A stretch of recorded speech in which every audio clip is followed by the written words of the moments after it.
Valoración por escalas en geriatría, en cuidados paliativos. Nuestro objetivo de los cuidados paliativos es mejorar la calidad de vida de los pacientes, y calidad de vida lamentablemente se ha asociado a la última etapa, a los últimos días o a no hacer nada, y eso no es calidad de vida, ¿no? Todos nosotros, si reflexionamos en base a nuestra propia vida, buscamos calidad de vida desde el momento que nacemos, pero nos gustaría tener lo mismo hasta el final.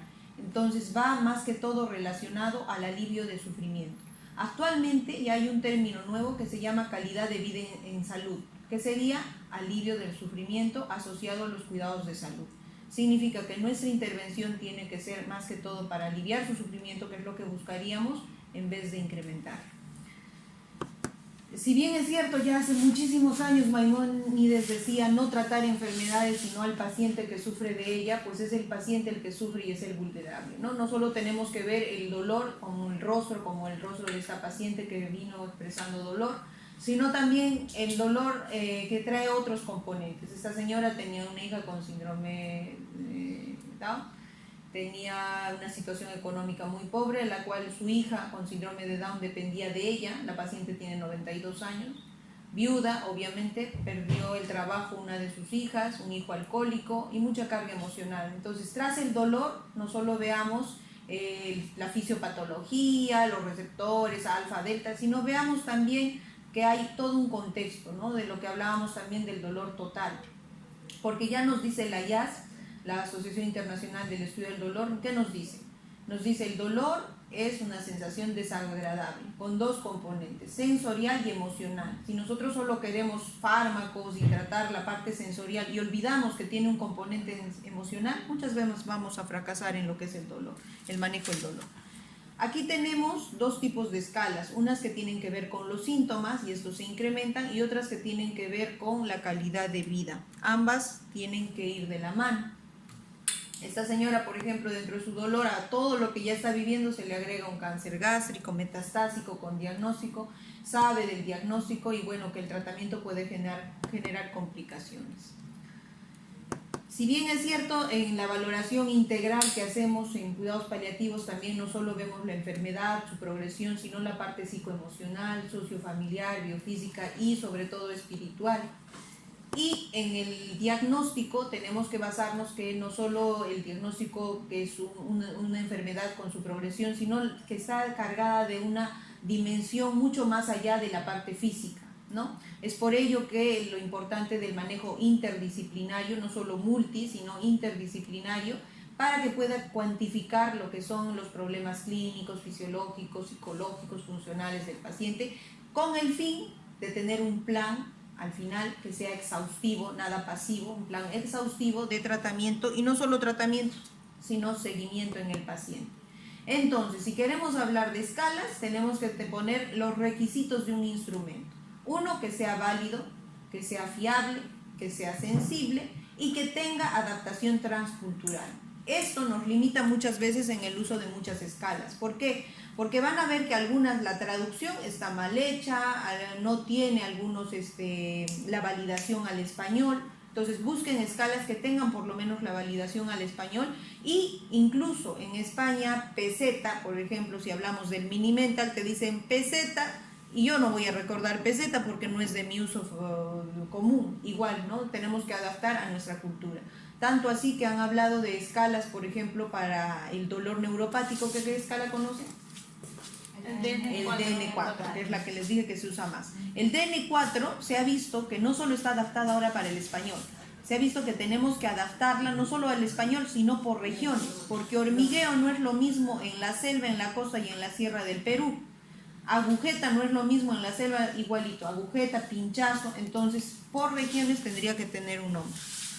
Los objetivos de una valoración en cuidados paliativos, una valoración integral, tiene que tener primer objetivo, la buena comunicación. Les había dicho que en cuidados paliativos, después del estetoscopio, es la silla, la oreja, en la comunicación con el paciente y con la familia, buscando empatizar con una familia que sufre, empatizar con una familia que no visita a su familiar por X motivo, empatizar con una familia que tiene el diagnóstico y sabe el pronóstico de su familiar, y muchas veces el paciente no.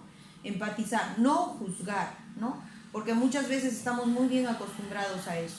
Lo segundo, recoger el máximo de información útil con el paciente, con la familia, con los cuidadores. ¿Qué información nos sirve a nosotros de qué fue cómo vivió ese proceso desde el diagnóstico, cómo era antes del diagnóstico oncológico, cómo es en el diagnóstico, cómo vivió la radioterapia, la quimioterapia, con qué esperanza, expectativa vivió, y luego ahora que ya terminó el proceso de repente y han declarado que no van a hacer más por la enfermedad oncológica, cómo están pasando el proceso, toda la información que nos sirva. En esa información útil también, si ya usó opioides, qué tipo de opioide usó, cómo le caía el tramal, si lo usó o no lo usó, qué experiencia tiene la familia con respecto a la morfina.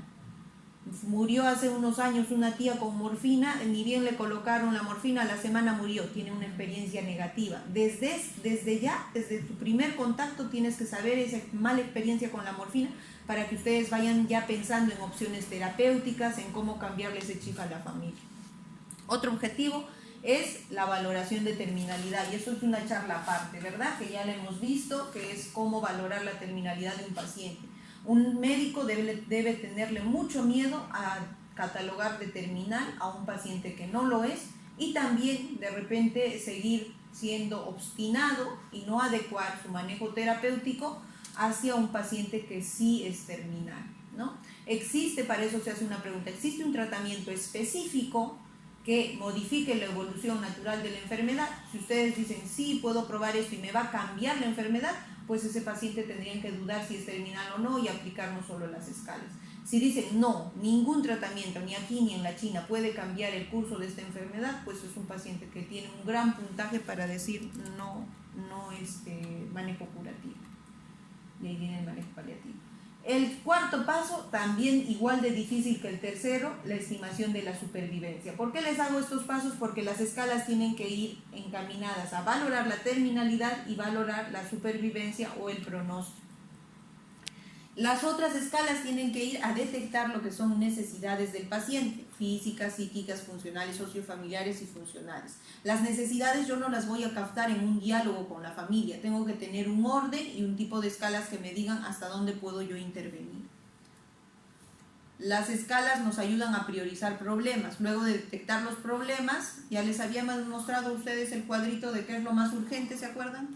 En la charla con los alumnos creo fue, lo urgente de lo importante. Entonces ahora voy a detectar un montón de problemas, tengo que priorizar qué es lo urgente y qué es lo importante. Muy bien. Lo segundo, trazar un plan de actuación en ellos y fijar metas terapéuticas. Eso es lo más importante. Yo digo, mi plan con este paciente en mi nota de ingreso es manejo sintomático. Mi meta terapéutica es que esté sin dolor. Mañana hace fiebre y le inicio meropenem. ¿Estaba dentro de mi meta terapéutica? Señor Grimaldi, viene por viene por fracaso terapéutico, múltiples neumonías o tiene una pseudomonas MDR. Mi plan de actuación en la nota de ingreso, según mi valoración, ha sido manejo sintomático. Sigue haciendo fiebre y se me ocurre volverle a colocar meropenem. ¿Está dentro de mi meta terapéutica? Después de los 21 días de meropenem, 14 días de vancomicina, ¿va a cambiar algo? Y pues, si por tranquilidad le pongo ceftriaxona, a ver si le baja la fiebre, ¿está dentro de mi meta terapéutica? No, mi meta terapéutica es sintomática para este tipo de paciente y yo no debo salir de mi meta terapéutica. Por eso al inicio es plan de actuación y la meta terapéutica que tengo con el paciente. Esta meta terapéutica, para que no fracase, tiene que ser consensuada con el paciente, si es que está consciente, sabe de la enfermedad y sabe del pronóstico, con la familia, igual si sabe bien de la enfermedad y del pronóstico, y con el equipo. Porque si mi meta terapéutica es solo sintomática y yo no he comunicado eso al equipo, y el equipo y pongo oxígeno para disnea y el equipo le nebuliza porque desaturó y le pone máscara de reservorio, ¿está el equipo en base a mi meta terapéutica? No. Entonces tiene que ser comunicada por el equipo, y no solo comunicada, que ellos entiendan que ese oxígeno en la señora del Álamo no le iba a mejorar el pronóstico, ¿verdad? Muy bien, seguimos. Seleccionar el nivel asistencial más adecuado. ¿Dónde se brindan cuidados paliativos? Donde el paciente lo necesite, donde el paciente también lo quiera, ¿no? Hay pacientes que necesitan en casa, pueden morir en casa, pero no quieren morir en casa, tienen mucho miedo a no ser asistidos. Entonces también depende de donde el paciente necesite y donde el paciente quiera, y eso tenemos que seleccionar nosotros. Y lo último que nos falta y que pienso que es un vacío, por ejemplo, el sistema de brigadas de todo el país que hace visita domiciliaria, monitorización del curso clínico del paciente. Ya hago bien mi información, terminalidad, supervivencia, mis escalas para necesidades, priorizo los problemas y al final, ¿dónde fallo? Que no hay forma de monitorizar a mi paciente. Le fue bien con mi manejo, calmó el dolor, no calmó el dolor, etc. Consideraciones para aplicar los instrumentos. Uno, lo primero, habilidades de comunicación. Uno, saber el instrumento, que lo hayan leído antes. Me ha pasado que aplícale Menten y ese ratito quieren saber qué tiene el Menten. No, o sea, primero saber el instrumento, saber cómo se aplica, leer el instrumento, y luego habilidades de comunicación. Son pacientes que necesitan saber cómo entrar con ellos, qué hablar, en qué momento y lugar adecuado. Yo les digo, aplícale Yesabar, está con su familia, todo, y quieren hacer Yesabar. El mínimo, por lo menos, el 5. ¿En qué momento? Ahorita con la señora Ercila, sabemos que está mal, está deprimida, lo captamos y lo quiero hacer un Yesabar. Ahora, hablarle de que si se siente abandonada, si se siente, no, o sea, el momento y lugar adecuados, ¿no? Crear una relación que debemos de cuidar mucho con el paciente, porque, como les decía, estos pacientes están a la pesquisa siempre de un culpable, la familia también, de un culpable de todo lo que está pasando. Y muchas veces buscando ese culpable, a veces puede ser el médico. Entonces hay que cuidar la relación y siempre encaminar que el culpable es la enfermedad. Para hablar de herramientas a aplicar, uno, si el paciente no confía en mí, pues puede creer que yo le estoy sacando datos de su testamento, de su dinero, ¿qué ha pasado, no? Pacientes que están mal, sabemos que están en últimos días, y la familia me dice, y doctora, ¿por qué le pregunta si ya hizo testamento? Doctora, ¿por qué le pregunta si ya hizo? Claro, o sea, que yo le voy a pedir que me dé cuarta parte de la casa, no. Entonces es que tenemos que cuidar eso, ¿no? Que haya una relación de confianza y que sepan por qué me estoy interesando en la parte social del paciente. Lo otro es que sea corto. Que el Hospital X ha hecho su valoración de síntomas para un paciente oncológico y me presentan una hoja con unas escalas que van a demorar más de 1 hora en un paciente oncológico. Eso me va a agotar al paciente y a la familia. Y ustedes han visto cómo es la consulta con el paciente oncológico. Una consulta bastante agotadora desde el inicio. Entonces, las herramientas tienen que ser cortas de inicio, de screening. Si quieren ampliar, tienen una segunda oportunidad. ¿Sí? Si no tienen una segunda oportunidad, peor aún, pues. Si no tienen una segunda oportunidad, significa que el paciente está tan malito que yo no le voy a hacer una escala de 15 preguntas. Que no le voy a hacer una escala de 30 preguntas, hago un screening rápido, ¿verdad?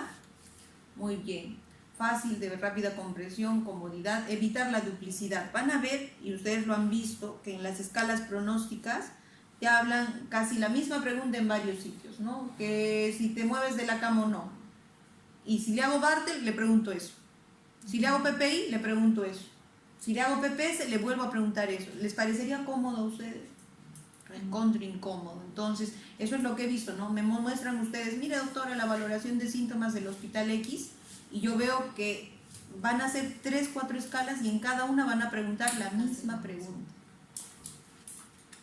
Cada cierto tiempo tiene que aplicarse ciertas escalas y tienen que ser dinámicas. Si yo le hago a mi paciente Pfeiffer cada cita, el paciente se lo sabe de memoria y le resulta recontra aburrido. Entonces, es por eso que en la charla anterior tú tenías cada cuánto tiempo había que hacer cada escala. Algunas tienen mayor sensibilidad al ingreso nada más y no se repiten, y otras tienen cierta sensibilidad aplicada semanalmente y otras diario, como el ESAS. Recoger una información que valore aspectos importantes para el plan terapéutico, lo principal. Evaluar, yo le llamé BPI, que es la valoración paliativa integral, que es mucho más que cuantificar un síntoma, o sea, del 0 al 10, es ayudar al paciente a verbalizar. Lo que yo les digo, muchos de los síntomas son subjetivos. Lo que nos ayudan las escalas son objetivizar el síntoma. Antes de que Carla haga los PAINAT al paciente, podíamos decir, bueno, el señor Grimaldi tiene dolor, pero Carla me dice, doctora, es un PAINAT de 8/10, yo no me quedo a ponerle paracetamol. Dolor en demencia, si me decían dolor en demencia, le ponía paracetamol. Pero si me dicen dolor en demencia con un PAINAT 8/10, yo le subo a Tramal, ¿verdad? Identificar las necesidades de cuidados en este paciente y hacer un plan de intervención que significa tratar. Entonces, nuestra evaluación es antes de tratar siempre. Muchas veces, tratamos y después valoramos y queremos evaluar qué tal le fue. No, primero es evaluar. Lo vamos a dividir o lo deberíamos dividir, las escalas las deberíamos dividir en este aspecto. Escalas que valoren la enfermedad, que valoren el estado físico y eso nos salga para pronóstico o no, que valoren el estado psicoemocional, que valoren el estado sociofamiliar, que valoren el estado espiritual, los últimos días, el duelo.